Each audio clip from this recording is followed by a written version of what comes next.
Hello friends, welcome back. It's me Mayank. This is a new course that I am launching for IIFT, NMAT, CMAT, Maharashtra, CET, MyCAT tests and other MBA exams. Today we will see three questions from different topics. तो पहला question कहता है what is the sum of odd integers from 35 to 85 inclusive? Inclusive का मतलब क्या हुआ? हमें ये 35 भी लेना है और 85 भी लेना है. अब देखिए ये क्वेश्चन क्या कह रहा है, सम ऑफ ऑड इंटीजर्स और 35, 37, 39 ये सारे ऑड नंबर्स हैं अप टू 85 और हमें 35 भी इंक्लूड करना है और 85 भी इंक्लूड करना है. अब देखिए हम इस चाहे तो इस क्वेश्चन को 2 से 3 मेथड से कर सकते हैं. एक तो होगा कि हम इसे सिंपली कर लें कि अगर ये 35, 37 ये है, इसको हम एक अरिथमेटिक प्रोग्रेशन मान लेते हैं. अगर हम फर्स्ट मेथड में इसको अरिथमेटिक प्रोग्रेशन मान लें तो 35, 37 अप टू 85, तो इसके टोटल नंबर ऑफ टर्म्स क्या होंगे? तो हमारा 35 क्या हो गया, ये फर्स्ट टर्म हो गया. 37 क्या हो गया, हमारा सेकंड टर्म हो गया. लास्ट टर्म क्या हो गया, tn, और tn की वैल्यू क्या होती है, a plus n minus 1 into D. यहां से हम चाहें तो निकाल सकते हैं कि इसमें टोटल नंबर ऑफ टर्म्स कितने हैं. टोटल नंबर ऑफ टर्म्स कितने हो जाएंगे, 85 is equal to 35 plus n minus 1. D क्या होता है, कॉमन डिफरेंस, और ऑड इंटीजर्स है, कॉन्जिक्यूटिव ऑड इंटीजर्स है, तो कितने हो जाएंगे 37 माइनस 35 मतलब 2. तो देखिए ये इक्वेशन कैसा हो गया, 85 minus 35 will be equal to n minus 1. इसे हम माइनस कर देते हैं, 550, तो n माइनस 1 बाई 2 50 हो गया, और n माइनस 1 कितना हो गया, 50 by 2, this will be equal to 25. तो हमारा n कितना हो गया, n हमारा हो गया 26. 25 plus 1, this will be equal to 26. तो जो पहला मेथड होगा, हमें पता होता है अरिथमेटिक प्रोग्रेशन में सम ऑफ टर्म्स की वैल्यू क्या होती है, n by 2 a plus l. एक हमारा ये फॉर्मूला से कर लेंगे, या जो हमारा दूसरा फॉर्मूला होता है n by 2 2a plus n minus 1 into d. इन दोनों फॉर्मूला से हम चाहें तो ये आंसर निकाल सकते हैं. ये तो हमारा एक मेथड हो जाएगा कि अगर कुछ समझ में नहीं आ रहा है. लेकिन क्या इससे कोई इजी मेथड हो सकता है? तो देखिए ये कह रहा है what is the sum of odd integers from 35 to 85. मतलब अगर हम स्टार्टिंग से बात कर लें, अगर हम 1, 3, 5 अप टू 85, ये एक सीरीज हो गया. इसमें से अगर हम odd integers 1, 3, 5 up to 33 minus कर दें, देखिए हम 85 क्यों लिए हैं और हम 33 तक क्यों ले रहे हैं, क्योंकि क्वेश्चन में कह रहा है इंक्लूसिव मींस 35 और 85 ये दोनों जो वैल्यूज हैं ये हमारे आंसर में आनी चाहिए. तो अब देखिए इसको हम क्या कर सकते हैं, हमें एक फॉर्मूला पता होता है sum of first n odd natural numbers का. Sum of first n odd natural numbers ये क्या होता है, n स्क्वायर. जैसे अगर हमसे कहे कि sum of first 5 odd natural numbers का क्या होगा, तो हम क्या कर देंगे, सिंपली 5 स्क्वायर कर देंगे 25. तो इस मेथड से हमें एग्जाम में क्वेश्चन सॉल्व करना इजी होगा. अब देखिए अगर कह रहा है 1 से 85 तक, तो इसमें टोटल नंबर ऑफ टर्म्स कितने होंगे, फिर उसमें हमको माइनस करना है 1 से लेके 33 तक, इसमें टोटल नंबर ऑफ टर्म्स कितने होंगे. तो अगर जैसे अभी हमने किया था, अगर हम 1 से 85 तक को एक सीरीज मान लें, 1, 3, 5 अप टू 85, तो अभी हमने tn की वैल्यू क्या देखी थी, a plus n minus 1 into D. तो देखिए ये बहुत इजी है, tn के बदले क्या रख देंगे 85. a क्या है, first term, first odd number क्या होता है 1 plus n minus 1 into 2. 85 minus क्या हो जाएगा 85 माइनस 1 इक्वल टू कितना हो जाएगा n माइनस 1 इंटू 2, और n माइनस 1 कितना हो जाएगा 85 माइनस 1 कितना हो गया 84, 84 बाई 2 ये कितना हो जाएगा 42, तो हमारा n कितना हो जाएगा 43। सिमिलरली जो हमने सेकेंड सीरीज देखा था, सेकेंड सीरीज कौन सा 1 से 33 तक, अगर हम इसकी बात करें कि 1 3 5 7 अप टू 33 तक, और हम इसमें क्या है कि इसमें टोटल नंबर टर्म्स कितने हो रहे हैं, तो अगर हमको डाउट हो रहा है कि हम कैसे निकालें तो हम कुछ फिर उसी मेथड से कर लेते हैं। tn is equal to a plus n minus 1 into D, ये कितना हो जाएगा 33 इज इक्वल टू, क्योंकि लास्ट टर्म की बात कर रहा है 1 प्लस n माइनस 1 इंटू 2, तो ये क्या हो जाएगा 33 माइनस 1, ये किसके बराबर हो जाएगा n माइनस 1 इंटू 2, ये हो जाएगा 32 by 2 is equal to n minus 1, n minus 1 हो गया सॉरी, और n माइनस 1 कितना हो जाएगा 16 and n is equal to 17। मतलब जो हमारा सीरीज है, जो हमारा एक्चुअल सीरीज है कि 35 37 अप टू 85, अगर इसके सम की वैल्यू पूछ रहा है तो ये बेसिकली किस में स्प्लिट हो गया, ये हो गया 1 plus 3 up to 85 minus 1 plus 3 plus up to 33।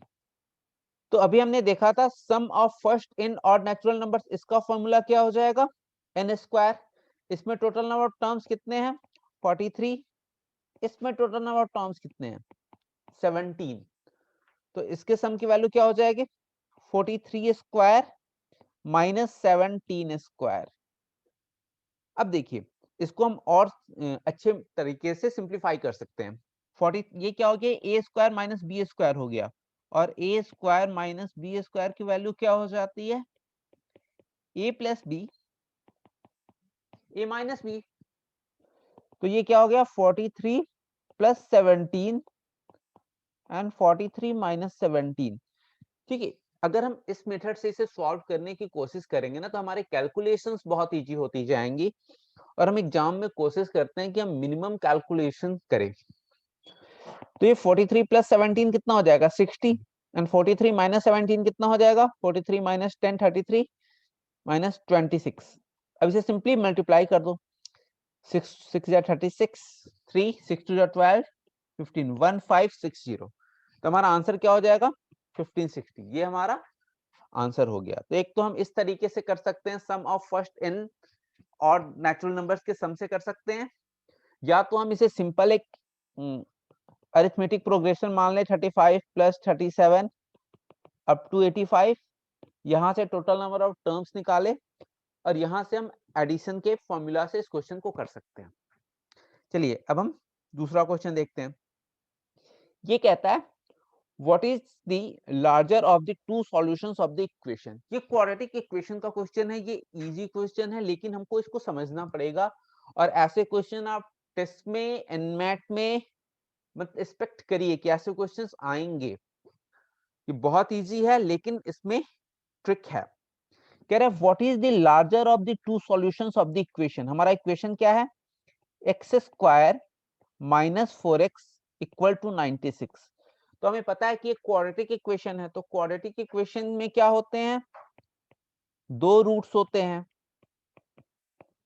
एक अल्फा हो मान लेते हैं और एक बीटा मान लेते हैं। तो कह रहा है अगर ये दोनों रूट्स होंगे नंबर ऑफ सॉल्यूशंस या रूट्स सेम होते हैं, नंबर ऑफ सॉल्यूशंस और नंबर ऑफ रूट्स ये अप्रोक्सीमेटली सेम ही होते हैं। देखिए जैसे क्या है कि अगर x माइनस 2 का होल स्क्वायर कह दे, ये इक्वल टू 0 कह दे, तो यहाँ x क्या आएगा, यहाँ दोनों रूट्स सेम आएंगे 2 और 2। तो यहाँ कहेगा ना कि इसमें रूट्स कितने हैं, तो हम कहेंगे इसके रूट्स जो हैं वो 2 हैं, लेकिन नंबर ऑफ सॉल्यूशंस कितने हैं, तो नंबर ऑफ सॉल्यूशंस 1 होंगे। क्यों, क्योंकि वैल्यू तो सिर्फ 2 आ रही है ना, तो ये माइनर डिफरेंस होता है, but as such number of roots और नंबर ऑफ सॉल्यूशंस को हम एक ही लेते हैं। तो हमें अगर ये हम इक्वेशन देखें कि x square minus 4x equal to 96, तो इसे अगर हम क्वाड्रेटिक में करने की कोशिश करें, x square minus 4x minus 96 is equal to 0। अब देखिए हमारा जो बेसिक क्वाड्रेटिक इक्वेशन होता है वो क्या होता है, x square plus b x plus c is equal to 0। तो इसमें सम ऑफ रूट्स क्या होते हैं, अगर अल्फा बीटा हम इसके रूट्स मान ले तो सम ऑफ रूट्स की वैल्यू क्या होती है, माइनस ऑफ बी बाई ए। अब प्रोडक्ट ऑफ रूट्स की वैल्यू क्या होती है, सी बाई ए। तो जो हमारा ये क्वेश्चन आया इसमें हमारे सम ऑफ रूट्स कितने हैं, alpha plus beta minus of b means minus of 4, minus of minus 4 by 1। वैसे ही हमारे प्रोडक्ट ऑफ रूट्स कितने आए, सी बाई ए। सी कितना है यहाँ, माइनस 96 मीन्स माइनस 96। तो देखिए अब हमारे पास दो नंबर्स का सम आ गया 4 और उन दो नंबर्स का प्रोडक्ट आ गया माइनस 96। अगर दो नंबर का प्रोडक्ट जो है वो नेगेटिव है, इसका मतलब कि एक नंबर तो इन दोनों में से नेगेटिव होगा ही। अगर 2 इंटू माइनस 3 इक्वल टू क्या हो जाएगा, माइनस 6, या माइनस 2 इंटू 3 ये भी क्या हो जाएगा, माइनस 6। तो इन दोनों में से एक ना एक नंबर तो हमें नेगेटिव होना ही पड़ेगा। अब देखिए कि हमें ये दो नंबर चाहिए जिसका सम है 4 और प्रोडक्ट है माइनस 96। तो 96 हमें याद होता है, क्या होता है, 12 8 जा 96। अब देखिए अब हमारे पास डाउट आएगा कि हमें नेगेटिव साइन कहाँ लगाना है। तो अगर हम यहाँ -12 कर दें तो -12 प्लस 8 कितना हो जाएगा, ये हो जाएगा -4। और हमें सम चाहिए कितना, +4। इसका मतलब कि हमें +12 -8 करना पड़ेगा। तो ये कितना हो जाएगा, फिर ये +4। मतलब जो दो रूट्स इस क्वाड्रेटिक इक्वेशन के आए, जो x square minus 4x minus 96 equal to 0 के जो दो रूट्स आए, एक रूट आया x इज इक्वल टू 12 और दूसरा रूट आया, इसको हम अगर मैं अल्फा कह दूं, x इज इक्वल टू -4।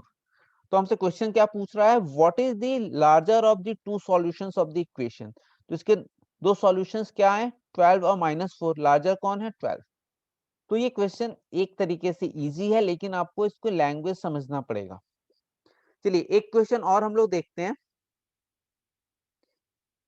ये कह रहा है in the given figure the area of parallelogram is. तो देखिए पैरेललोग्राम का एरिया का फॉर्मूला क्या होता है, एरिया ऑफ, एक तो वो डिपेंड करेगा कि वो कौन सा पैरेललोग्राम है, लेकिन एक जनरल पैरेललोग्राम, अगर हम किसी पैरेललोग्राम की बात करें, अगर ये ABCD एक पैरेललोग्राम है, मैं कह दूं कि AB का साइड अगर A है तो ये CD कितना होगा, ये भी A होगा। वैसे अगर AD B है तो BC कितना होगा, B।